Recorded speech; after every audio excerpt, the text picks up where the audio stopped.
Okay, so we're back out here. It's a week later. Same gun that we shot exactly a week ago. This is a 338 Lapua, 30 degree improved, shooting 300 grain Bergers. Last time when we shot this gun, it was not good conditions. I did not have a good setup. Nothing felt right. So we put only 6 shots through it. That's all that's in this gun. That was 1 to get on the paper and a 5-shot group. And if you recall, the first 2 went through the exact same hole. Then I think the next 2 went through 1 hole, and then there was 1 right in between them. The group ended up being like 0.7, something like that. I didn't like that setup at all. Nothing felt good. And if it doesn't feel good to me, I mean, any bench rest shooter will tell you, when you sit down, if something doesn't feel right and you can't get it right, you're not going to shoot small groups. And it was freezing cold, everything. So we shot 6 rounds, we quit. All right, now, this is really interesting because I fired 6, I had 6 one-time fired pieces of brass that were blown out, which we showed you in that other video. By the way, this is Bartlein barrels. And so what I did was, I went back in the reloading room, and I took the 6 that were fired, and I steel wooled the necks, I decapped them with a dedicated decap die. In other words, no expander ball at all, okay? And I cleaned the primer pockets, and I measured all the fired cases. And this is what was interesting, because the cases, I trimmed them on my Wilson case trimmer, they were identical. The original measurement was 2711, right? So when they came out of the gun, I had one that was 2.717. I had 2 that were 2.7215, and I had 2 that were 2.722, and the 5, which we don't know which one. See, that's the thing. And I had 1 that was 2.725. Now here's what's really interesting. Remember the paper?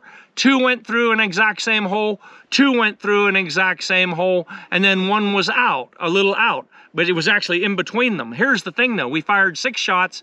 I don't know what, I didn't number them, okay? Because I didn't know that was gonna happen. But I find it very interesting that I have 2 cases that measure exactly the same, 2 other cases that measure exactly the same, and then 2 that are different, which one of them has to be the fouling shot. I really wished I knew which one. I don't. Oh, and I'm going to show this on another video. I don't have any way to show it out here.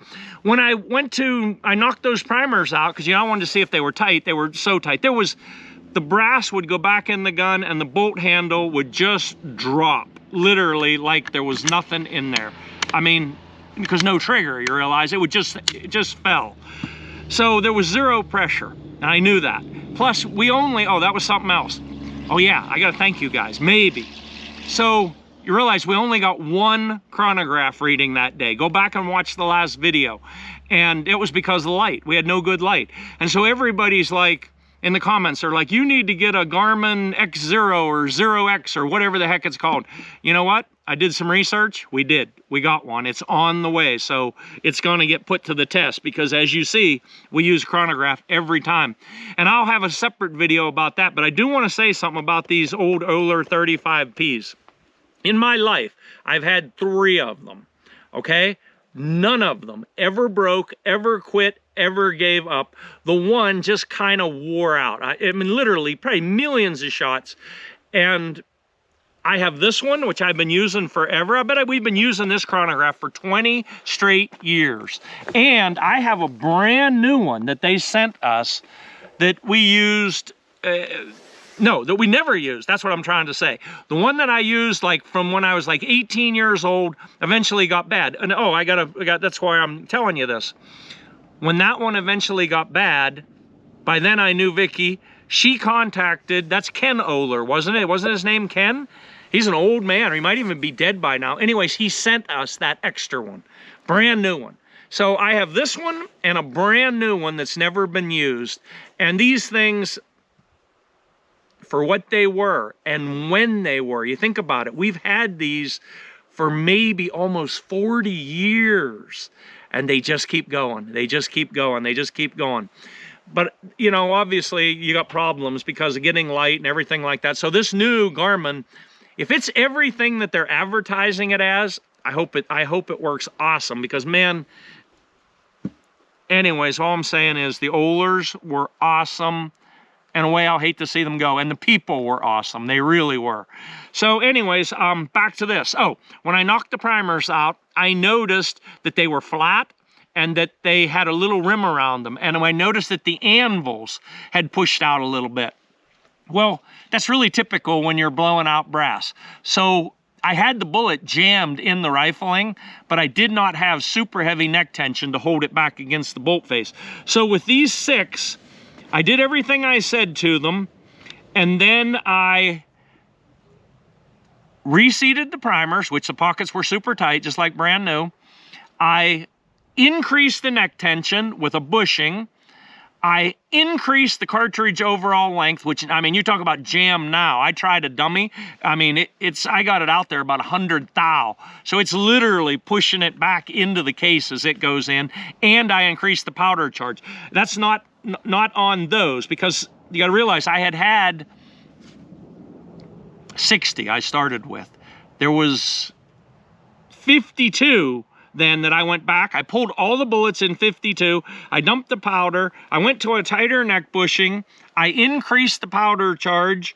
I did a longer comparator number and more powder. So I don't know, I just said all that like 5 times, but the deal is I'm getting confused here because I did a lot of stuff. If she goes over there and shows you, look what we have here. I mean, so look at that. I redid all of those. And then, I should have had this undone. These are the 6 that I redid. These are newer dummy rounds. I have 3 dummy rounds now, right? Okay, what are these? These are fouling shots. Because see, I got into brand new brass then. And then this, what is this? This is, oh, then I went ahead and I loaded 11 more. 11 more, yeah, because I had 13. So one ended up being an extra dummy. One is that. Anyways, look at, I got a lot of ammo here for this gun. So what we're gonna do is I switched scopes again, by the way. So I put my old Premier on. I had to take off my lens cap to be able to get it to go on. But last time I shot my Collis, this time I'm gonna shoot the Premier. So I gotta get on at 50, and then we're gonna go to 100. We'll update you as we go along. All right, so this is a fouling shot to get on at 50. See how tight that was? Because I made it longer.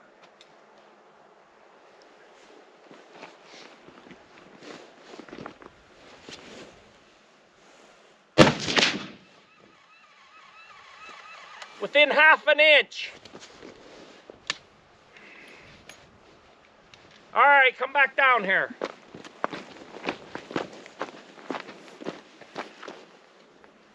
.2761, which was a fouling shot. All right, I'm gonna go ahead and adjust it. Shut that off for a minute till we get ready. The 11 that I started with new brass. Oh, and I turned the, are you running that? Yeah, just that's something else I did, is this has a 367 neck in it. The original ones, here, this has a 367 neck in it. The original ones had a loaded neck diameter of 364.5. So just call it either 364 or 365, 2 thou clearance. So this extra batch that I loaded has a loaded neck diameter of 0.366. So only 1 thou clearance. So I'm gonna go ahead and go with those. That's what I'm gonna go to.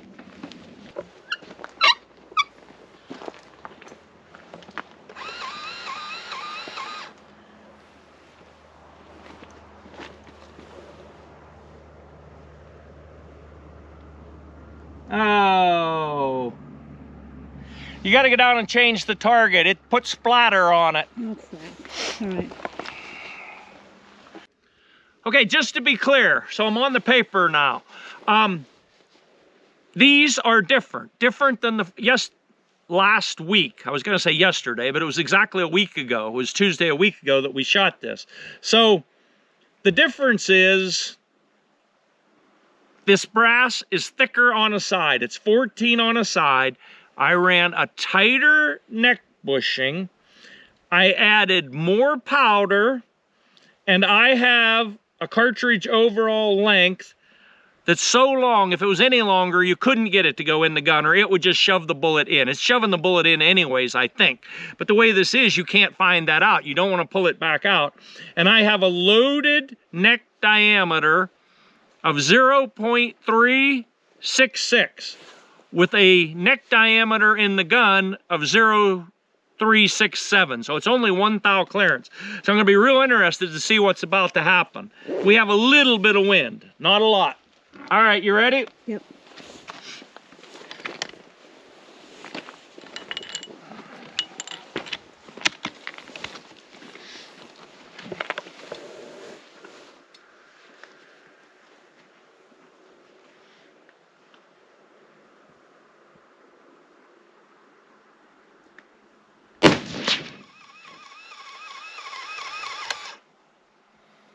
$27.57.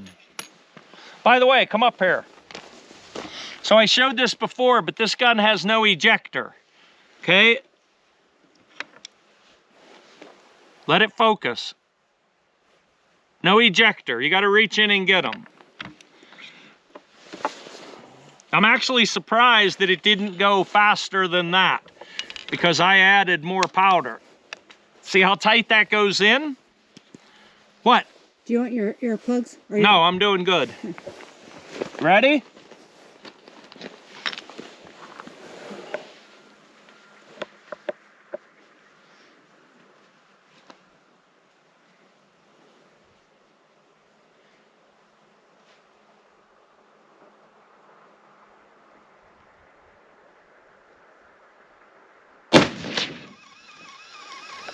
Wow. You got to go down. Go down. I know. Try to stay out of all that mud. Go down. Right. 27.37. 27.37.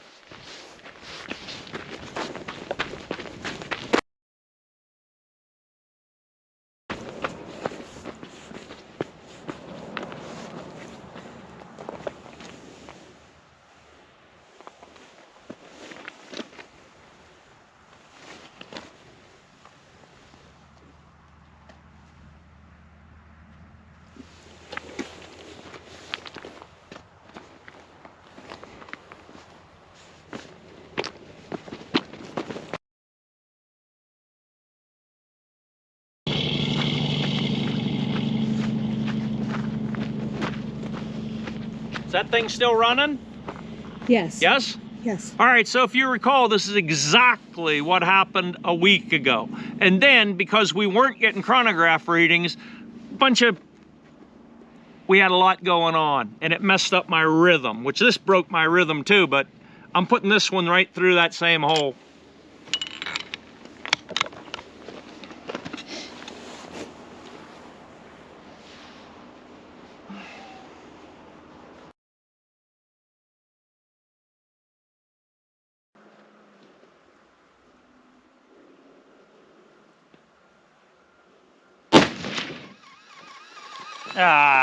Not through the same hole. Almost though. I mean, it's not quite touching. 27.22, which is actually kind of weird. Why?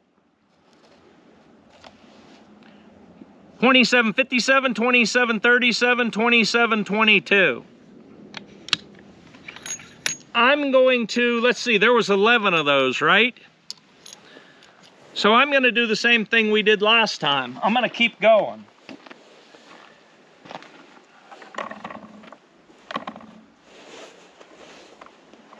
I'm going to go one at a time.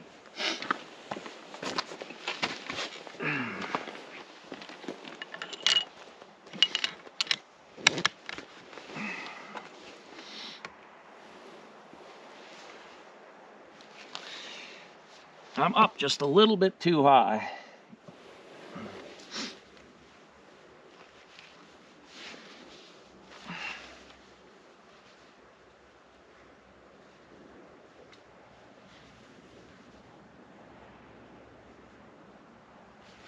All right.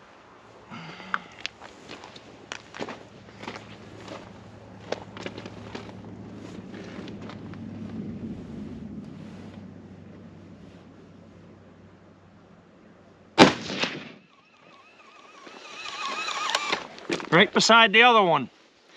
It's making a little group. 2753. Again, we are blowing out brass. I mean, it's pretty cool to see it go through the same hole, but we're blowing out brass.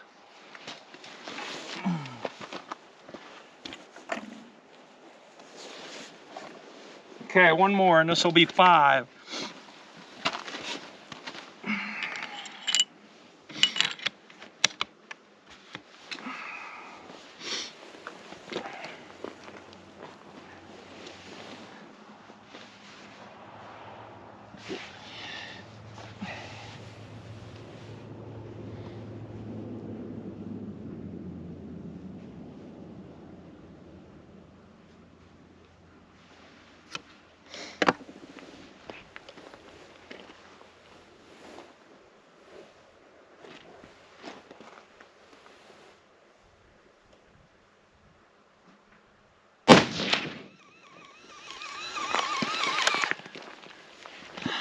You're not going to believe this. So we have exactly what we had on that other target. So we put 6 shots through it, remember? 1 to get on, 2 through one hole, 2 through one hole, and 1 a little bit away. Now we just fired 6 shots, 1 to get on, and a 5-shot group. Go down and look at it.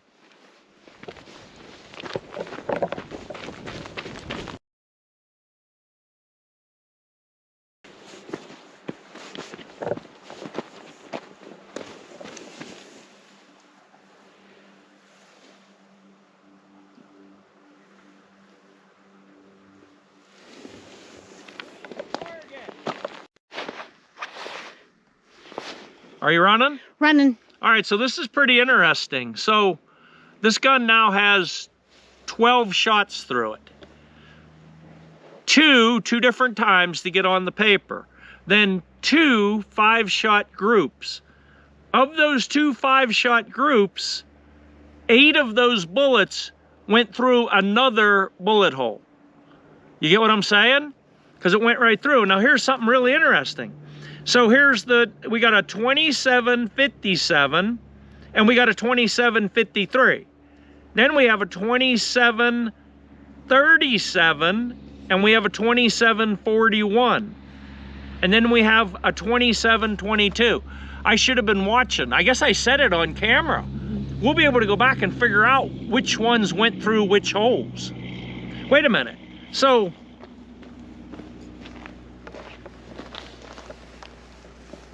yeah, no, wait a minute. So this is 1, 2, 3, 4. No, they don't correlate. They don't correlate. But it'll be interesting to do the same thing when I measure them to see. Because remember, we're blowing out brass. All right, now I did not clean the gun. What I have is, I have the 6 that are now once fired, that I reloaded, right? So let's go to those and see what we got. So that's these.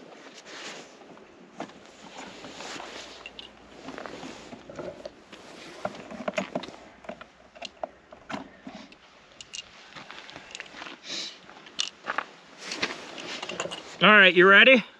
Ready. Okay, so these are once fired. They're already formed, right? And let's be clear on this now. Nothing's been done to them. So I knocked out the primer. I cleaned it, cleaned the primer pocket. I reseated the primer. I put more powder in and I seated a bullet. That's it. I didn't do anything to the case at all. I didn't touch it.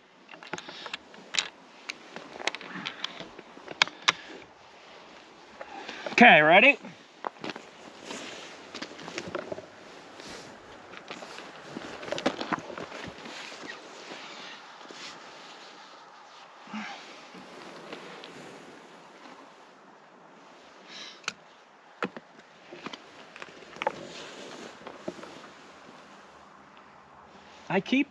I've got too much height here.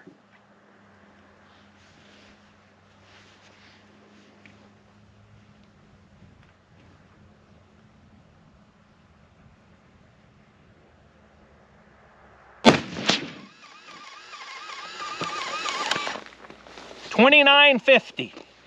Huh. Now let's see. Nothing. So now this has been fired twice. Interesting.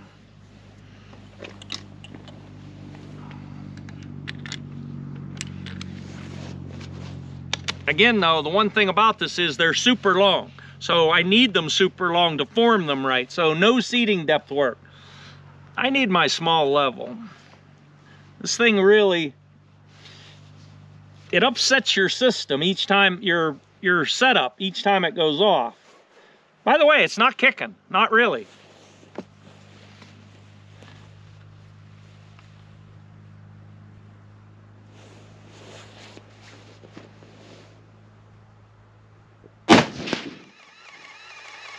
Almost touching. $29.47.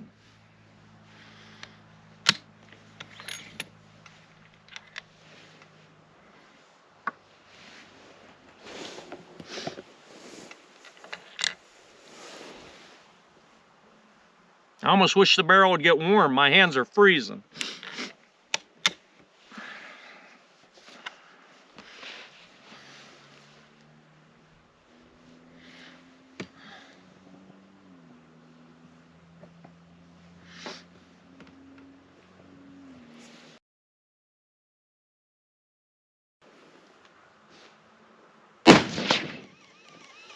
Wow. Wow. You got to get down there and see that. I'm going to tell you something. The customer, this is a fella in Montana. This is going to be one of the most accurate rifles I have ever built. Go down there and show that.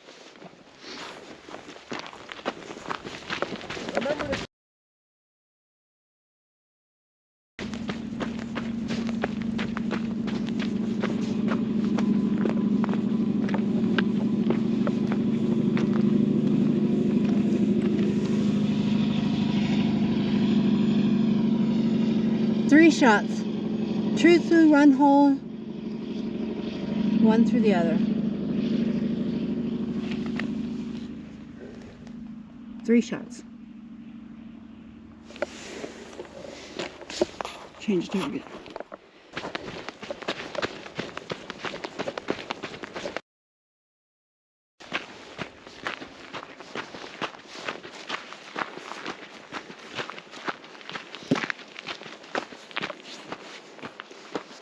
So that, is it running? It is. So that shot was 29.79. And that chronograph's out there about 15 feet. So that probably means that was right at 3,000 feet a second. You realize this gun, once he does seating depth work and gets everything, the powder charge, this is gonna be an absolute, this gun's gonna shoot in the zeros. Because I cannot tell there's three shots, can you? Well, When you get up close, can you tell? two shots through one hole and one shot. That's what I mean. Yes. But the two that went through the hole, I can't tell. No, they're... All right, let's see if I can put two more through the exact same hole. Let me put my earmuffs on. Hold on.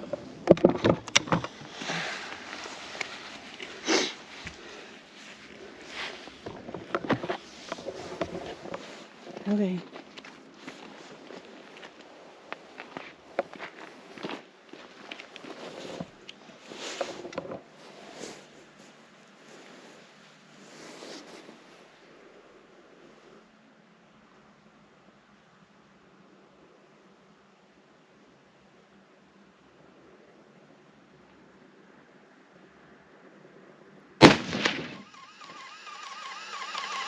Wow.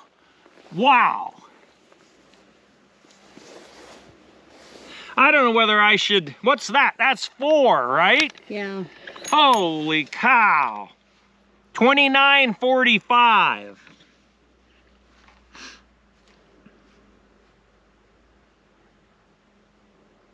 That went between. It didn't get any bigger.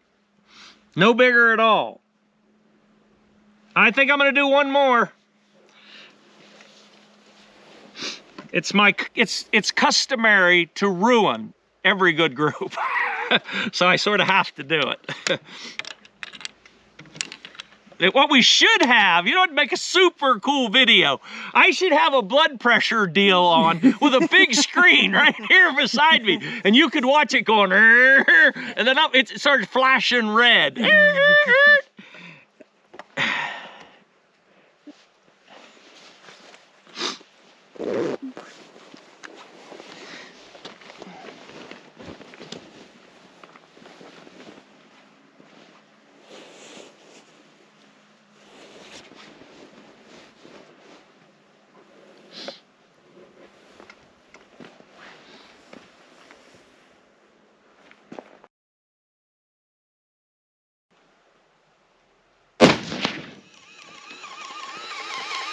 Wow, it didn't get any bigger. This thing, I don't wonder that. Oh wait, there's something wrong with this. We can't give this one to the customer. I think we need to keep this one, and I'll just have to hunt with it myself. Go down there and look at that. And here, that one was, here, wait, here's all the numbers. 29.50, 29.47, 29.79, 29.45, 29.65. Can you see that? I can't tell. You have to let it focus. And here they are. 5 of them. 1, 2, 3, 4, right. So that means, wow. Wow. That's with once fired brass, and obviously there's no pressure whatsoever. It's only about, how cold, what do you think it is, 35 degrees? About 35. So he's gonna be able to increase his powder charge, I'll bet at least another 100 feet a second, maybe 150 feet. So let's just call this, let's say the average of that right there is about, well, it's about 29.50. If you average those out, it's actually a little bit above that, about 29.55. So he'll easily be able to go, he'll go 30, 50, he might go 3,100 feet a second. But you don't want to do, by the way, you don't want to do load work when it's 35 degrees out, because then when it's 100 degrees, you might be over. But there was no pressure. Here, watch this. Look at that. Goes right back in. So here, you know what we should do is, I hate to get grease on me. Here, wait. I'm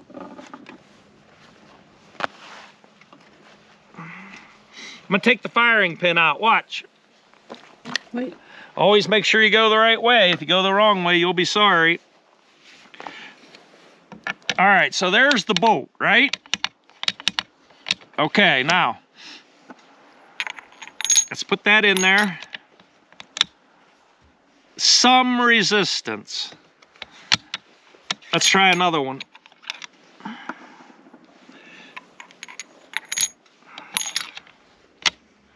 Less resistance. Less resistance on that one. Let's see what this one's like. Oh, wait, less resistance yet. Okay. About the same as one of those other ones.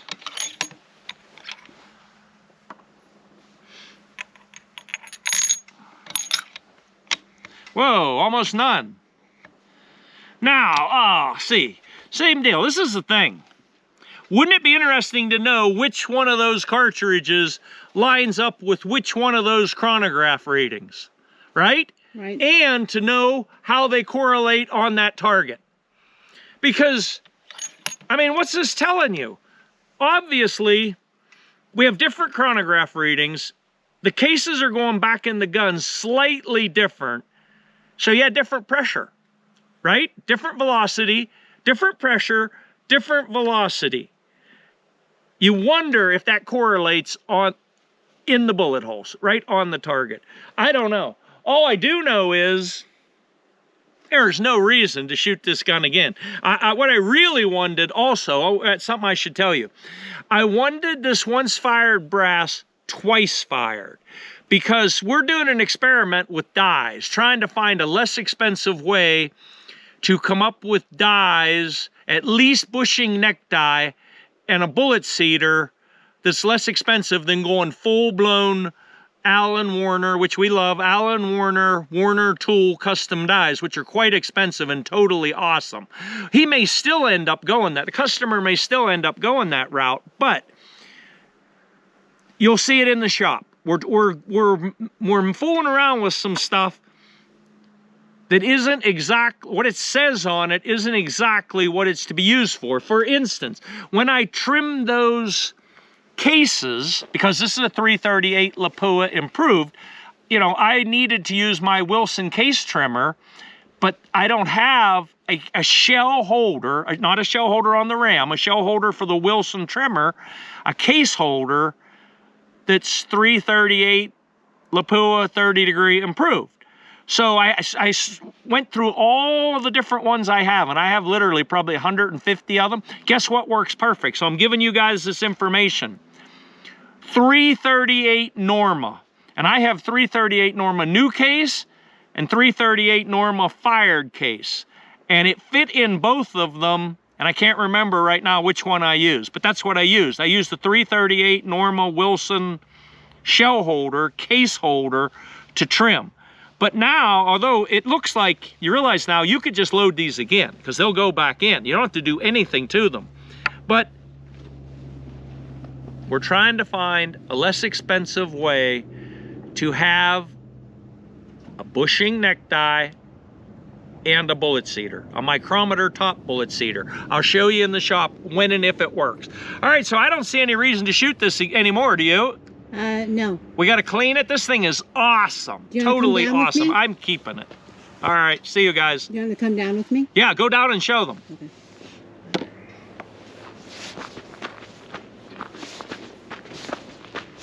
Hi, hello. You want to come? Come on. Come on.